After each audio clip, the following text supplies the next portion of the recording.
Boa noite, professor. Boa noite, colegas. Hoje estou aqui para apresentar o trabalho juntamente com os meus colegas. Não estou fisicamente presente à aula porque eu já estava com férias programadas junto com a minha família. Houve uma alteração no calendário da faculdade devido à greve legítima dos professores, mas isso interferiu nas nossas programações. Eu, Giovanni e Maria Clara participamos do trabalho e, por motivos de férias, estamos com dificuldade de estar na escola hoje para a apresentação do trabalho. Nós vamos falar um pouquinho sobre o Rio de Janeiro e como se dá a questão do território, da ocupação socioespacial do território na capital carioca, na capital do Rio de Janeiro. E esse trabalho é um trabalho que de certa forma, dá uma continuidade ao que o nosso grupo já havia falado anteriormente, quando falamos da reforma de Pedra Passos, que também acontece no Rio de Janeiro, no século passado. E aí nós vamos estar falando com vocês. O tema do trabalho em si é o Rio de Janeiro, o desafio da fragmentação do tecido sociopolítico, espacial e as sequelas do empresarialismo. Baseado na obra do autor Marcelo de Lopes de Souza, que chama-se Mudar a Cidade, uma introdução crítica ao planejamento e à gestão urbana. Vale lembrar, para introduzir, que a capital carioca, assim como outras capitais ao longo do nosso território brasileiro, a ocupação do Brasil, em sua grande parte, se dá através, já num processo de exclusão, a princípio dos povos originários, e logo em seguida as camadas mais pobres da sociedade. O Rio de Janeiro é um território lindíssimo para algumas pessoas, em especial uma região que as pessoas vão ter experiência na cidade, semelhante a algumas regiões da Europa. Inclusive, há índices e pesquisas que comprovam isso, mas em contrapartida, há uma região de pessoas que vivem em situação de vulnerabilidade, onde o espaço urbano, o espaço de convivência e o espaço de moradia são altamente negligenciados. Logo na primeira imagem que nós temos do nosso trabalho, nós temos aí um cartaz que foi levantado e apresentado por pessoas em questão, buscando questão de moradia. Nós temos uma população ao longo de todo o Brasil que clama por moradia, por questões de ocupação do território, porque a população sem teto, de pessoas em situação de vulnerabilidade e em situação de rua em nosso país, ela é grande e ela não é uma situação nova, é uma situação que perdura por séculos. Vale lembrar que quando houve a abolição da escravidão no Brasil, o povo é escravizado, que torna-se então um povo livre. Eles são libertos, mas são retirados dos engenhos, das fazendas, das casas onde eles existiam trabalhos escravos, de forma a ser expulso mesmo, sem nenhuma contrapartida política, sem nenhuma forma de política de inserção social. Essas pessoas, elas não detinham terra, elas não detinham meios de produção para a própria subsistência, e essas pessoas foram empurradas para os espaços vazios de alta vulnerabilidade. Dentre esses espaços, espaços que são insalubres e impróprios para a ocupação humana. Esses territórios normalmente estão em altos de morros, mais afastados dos centros das cidades, e com as reformas que vão acontecendo ao longo de todos os séculos, onde essa população ela vai sendo empurrada para as áreas mais distantes dos centros. Quanto mais a especulação imobiliária valoriza uma área, mais essas populações são empurradas para as periferias, porque pressupõe-se que eles podem enfeiar ou trazer uma estética que não é compatível com aquela região. As favelas, elas surgem nesse contexto como um local de moradia da população de ex-escravizados.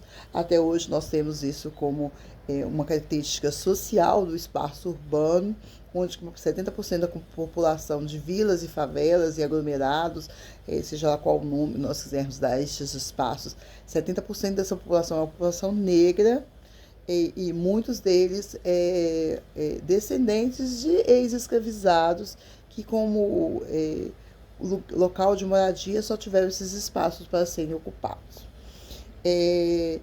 Essa organização das vilas e favelas, elas também aconteceram no Rio de Janeiro, e a gente entende que o Rio de Janeiro tem um litoral muito belo, né? Então você vai ter de um lado o oceano e suas praias maravilhosas, e do outro lado os seus morros gigantescos, e a gente sabe o quão caro é construir, né, e vencer as barreiras geográficas da topografia de um terreno. Então, para fazer isso, alguns grandes aterros são realizados no Rio de Janeiro. Esses aterros, eles fazem com que parte dessa camada dos morros vem para a parte do litoral. Então a gente vai ter ali uma Avenida Atlântica, que ela está realmente em cima da onde é o Oceano Atlântico. Então, assim, a gente tem uma massa que é construída, uma massa de território que é construída ali no Rio de Janeiro para a construção, para a ocupação humana, que anteriormente não existe. Né? Existe uma região no Rio, se algum de vocês conhece, que chama-se Manguinhos. Era um mangue, era uma área muito próxima do oceano. E hoje ela está dentro do centro da cidade, dentro do perímetro urbano da cidade. Isso acontece porque aquela região foi ocupada para se tornar a região que hoje é. A capital carioca, ela é uma região que nós vamos ver o tempo todo muitas discrepâncias entre uma cidade que, no seu panorâmica urbanístico, você vai ver assim, muitos contrastes. Pessoas que têm qualidade de vida, que pode experienciar a cidade e ter uma experiência urbana na cidade, e pessoas que têm questões básicas de saneamento negligenciadas. Normalmente, a gente vai ver nítida essa dicotomia, né? Onde que as pessoas ricas e de classes elevadas, classe média alta, classe média, estão em seus condomínios, com toda a infraestrutura, com toda a segurança, com a questão de transporte e questão viária muito mais resolvida do que nas comunidades e morros, que são normalmente desafiadores viver e conviver com tantos desafios. Vale lembrar que os morros, né, logo no início da sua ocupação, se tornaram os territórios das pessoas mais pobres, mais excluídas dos bens de consumo, dos meios de produção. As pessoas, em sua maior parte, como eu disse, 70% negras, e pessoas que muitas vezes haviam tido como comprometimento do governo após a revolta de Canudos, que eles teriam acesso à terra após, né, a revolta de Canudos, mas eles não tiveram. Lá no período da guerra, eles estavam entre árvores, né, inclusive o nome favela vem daí, muitos estudiosos afirmam isso. Eles saem das favelas, dos acampamentos lá no meio da guerra, e tomam como território um terreno de 45 graus, um terreno muito elevado, com dificuldade para transpor desafios que são típicos das comunidades. Essas comunidades muitas vezes têm seus direitos negligenciados pelo Estado, né? O Estado não cumpre com o seu papel, em contrapartida, quem tem, né, quem está no perímetro urbano, nos bairros mais privilegiados, tem muitas vezes acesso aos seus direitos e às suas necessidades básicas. Vale lembrar que nessas comunidades também, muitas vezes, o morador que vai ocupar esse terreno, ele vai ter como desafio também lidar com situações de violência urbana, de violência simbólica, psicológica. Há um poder paralelo que muitas vezes está presente nessa comunidade, interferindo nas questões desse território, né, traficantes No livro do professor Marcelo, ele fala o seguinte, que houve uma obra no Rio que foi o gerente do tráfico precisou deixar ali um dos seus funcionários, por assim dizer, observando a obra para que ela transcorresse tudo bem. Quer dizer, há um poder paralelo que diz o que se faz ou o que não se faz nessas comunidades. O ir e vir, toque de recolher, questões são decididas muitas vezes não pelo poder público, não pelo direito do cidadão, mas por poder paralelo mesmo dessas milícias e desses traficantes que coordenam este espaço.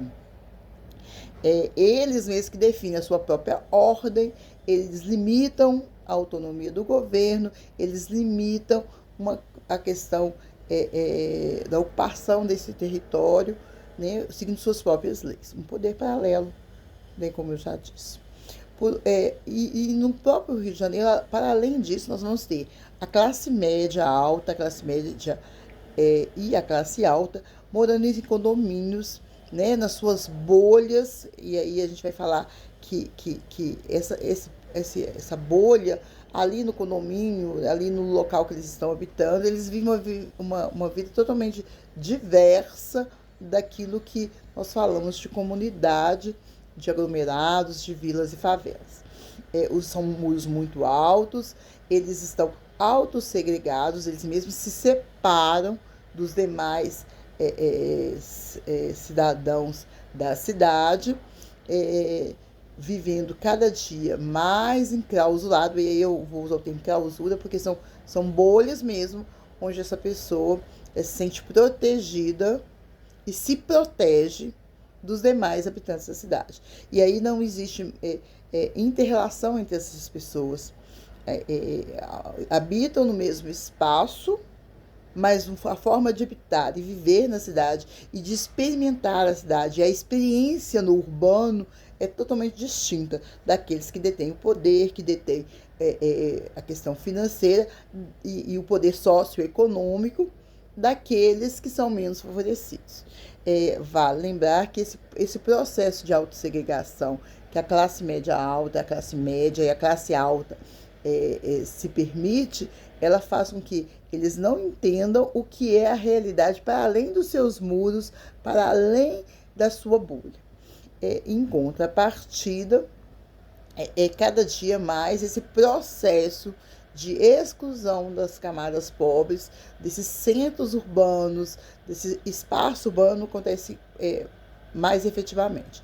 A população mais pobre, a população negra, a população mais vulnerável, ela está cada dia mais sendo empurrada para as periferias dos centros urbanos, e isso acontece muito dentro do Rio de Janeiro, da cidade do Rio de Janeiro.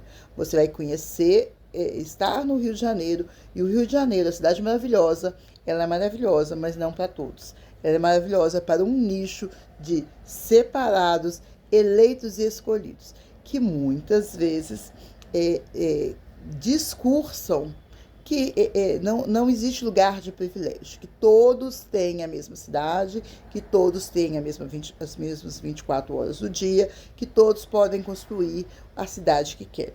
Mas será que a pessoa que vive na comunidade, que vive à mercê dos traficantes e de todas as questões sociais que a pobreza as questões sociais e culturais as impõem, ela tem a mesma percepção da cidade, a mesma percepção do tempo, a mesma percepção da sociedade do que quem está no lugar de privilégio? Então, a gente vai continuar falando sobre isso, sobre essa fragmentação, sobre essa questão do empurrar a população mais pobre para as periferias no próximo item da nossa apresentação.